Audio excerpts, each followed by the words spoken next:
fresh controversy is erupting around the death of disgraced financier Jeffrey Epstein after a doctor who observed his post-mortem examination said the death case deserves to be reopened. Pathologist Michael Baden, who attended the 2019 autopsy as a representative of Epstein's estate, now says the official explanation of suicide does not fully align with the medical evidence. Speaking to The Telegraph, Baden argued that the injuries were more consistent with strangulation pressure than hanging, reigniting one of the most disputed deaths in modern criminal history.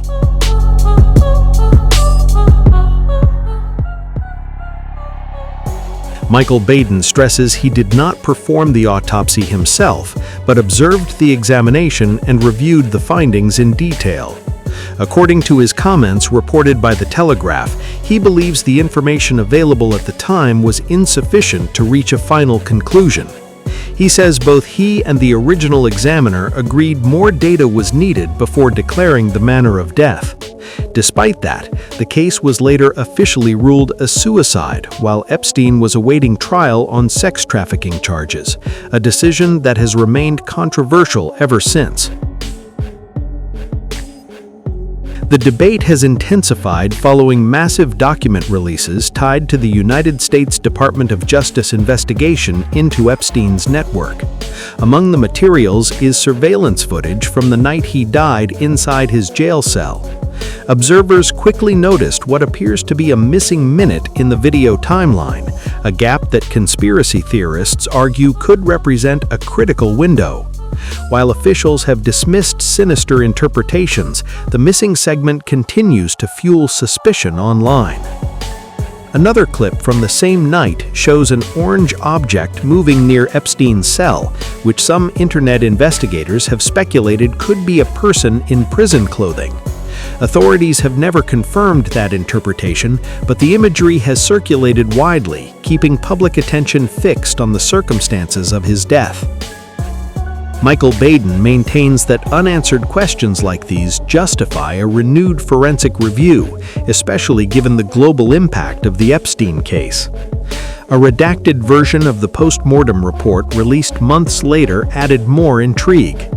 In the document, Epstein's manner of death was initially marked as pending, with neither suicide nor homicide boxes checked.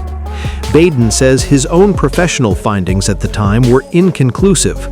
He claims the final ruling was later determined by New York's chief medical examiner, who was not present during the autopsy itself, a detail he argues should prompt closer scrutiny.